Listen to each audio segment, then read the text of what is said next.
नमस्कार भाइयों बहनों, आप सभी को मेरा यथोचित प्रणाम एवं नमस्कार। आज की रियलिटी के माध्यम से कि आज की हकीकत क्या है, मैं आप लोगों को थोड़ा सा कुछ शेयर करना चाहता हूं, अपने दिल की बातें जो मैं आज देख रहा हूं, जो हो रहा है। तो दोस्तों, अगर हमारी बातों को अच्छा लगे तो लाइक ज़रूर करना, अगर अच्छा नहीं लगे तो माफ़ कर देना। आज मैं जो देख रहा हूं कि आज कुछ दिनों पहले अपने उत्तर प्रदेश में प्रधानी का इलेक्शन था।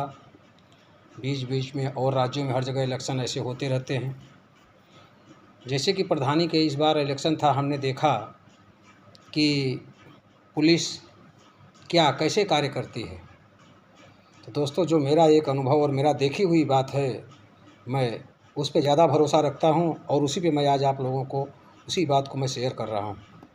हमने ये देखा है कि दोस्तों, कि हमको तो ऐसा लगता है कि थाने की पुलिस थाने में बैठ कर के वर्तमान ग्राम प्रधानों के पास में फ़ोन करती है कि अपने गांव से हमको ऐसे कुछ 20-30 आदमी का नाम दे दो जिसके ऊपर हमें 116(3) की कार्रवाई करना है। दोस्तों, ग्राम प्रधान जो वर्तमान ग्राम प्रधान हैं वो किसके नाम देंगे? वो ज़्यादा करके नाम उनको देंगे जो उनके विपक्षी हैं, जो उनको वोट नहीं दिए हैं, चाहे वो जैसे भी हो। और पुलिस क्या कर रही है आज ऐसा हमने देखा है कि आज उनके घर पे भी नोटिस ऐसा ही आ रहा है। पुलिस क्या कर रही है कि मनमाने ढंग से 116(3) का नोटिस भेजा है, मनमाने ढंग से, जो कि एकदम सीधे साधे लोग, जिसके ऊपर कभी एक भी, जिसके खिलाफ जीवन में कभी एक सिंगल एप्लीकेशन थाने पे नहीं गया है, ऐसे व्यक्ति के ऊपर पुलिस 116(3) की नोटिस भेजा हुआ है।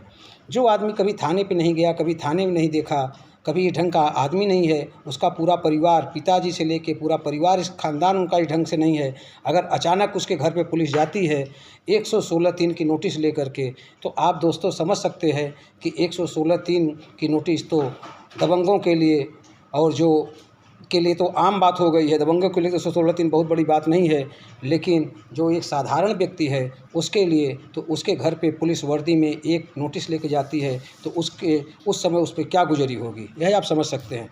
तो मेरे तो ये नहीं समझ में आया कि कौन सा मानक के आधार पर पुलिस जो है 116(3) की कार्रवाई करके नोटिस भेजी है। अगर इसकी जाँच किया जाए तो इसमें कितने पुलिस गुनाहगार पाए जाएंगे जो कि दबंगों के ऊपर, जिसके ऊपर केस है, जिसके ऊपर 116(3) की नोटिस देना चाहिए, उनको नोटिस नहीं दिया गया है, और जिसके ऊपर नहीं देना चाहिए, जो एकदम गांव का सीधा साधा व्यक्ति है, जो अपना किसानी कर रहा है, किसी से कोई मतलब नहीं है, आज तक थाने में उसकी एक रिपोर्ट नहीं है, आज तक उसका कोई किसी से लेना देना नहीं है, उनके खिलाफ अगर 116(3) की नोटिस अगर जाती है और वो आदमी फिर जा कर के एसडीएम के यहाँ से अपनी ज़मानत कराता है, तो सोचिए दोस्तों कि ऐसे सीधे व्यक्ति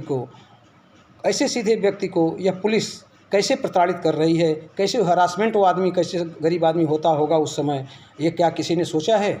नहीं। और वह आदमी जिसके ऊपर जाना चाहिए, वह आदमी खिलखिलाते हुए हंसता है कि देखो हमारा तो नाम नहीं आया, वो फलाना का नाम आया, ढिमाका का उनका आया, उनका नाम आया। तो दोस्तों, आज आप लोग भी देखे होंगे अपने अपने गांव, सब गांव से भी हमारे भाई लोग गांव से भी है, जो भी आज गांव से संबंधित हैं, जो ये लोग, आप लोग गांव में थे, आप लोगों ने भी देखा होगा कि कितने लोगों के ऊपर गलत ढंग से 116(3) की नोटिस पुलिस भेजी है। ये किसके कहने के आधार पर भेजी है, या जिसके ऊपर नोटिस गया वो समझ सकता है इस बात को कि कैसे नोटिस भेजी गई है।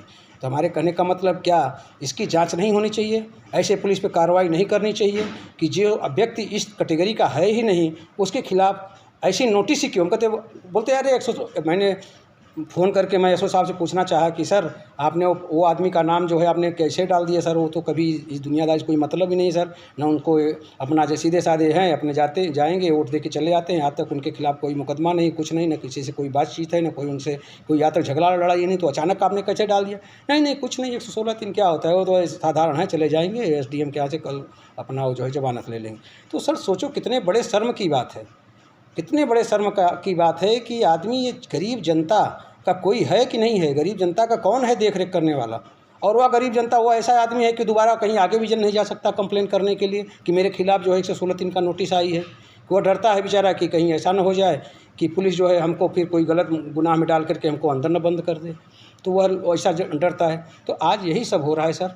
आज जिसके कारण से आज आप देखिए कि 151, 107(16), 116(3) आज जो पुलिस का ये जो है एक हथकंडा बन चुका है, यह कर रही है। इसकी वजह से आज अगर आप देखेंगे तो सबसे ज़्यादा एसडीएम के यहाँ भीड़ खाली यही न मात्र छोटे मोटे केसों का, गलत ढंग से किए गए केसों का यही भीड़ रहती है, जो कि एसडीएम के न्यायालय में माननीय उप जिलाधिकारी महोदय के यहाँ खड़ा रहने की जगह नहीं रहती है।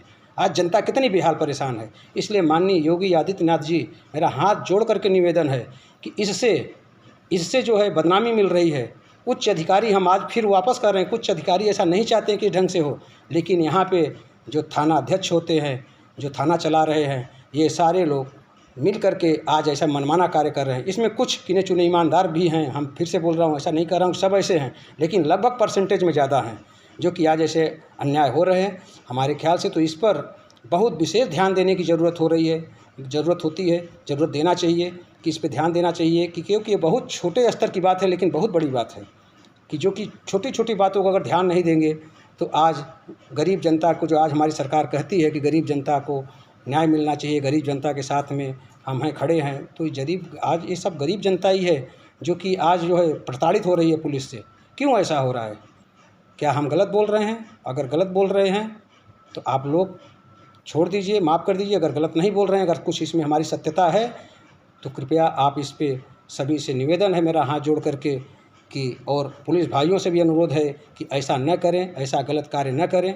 आप जो गलत हैं हम नहीं करें, जो गलत हैं उनको आप छोड़िए, जो गलत है उनको नहीं छोड़िए।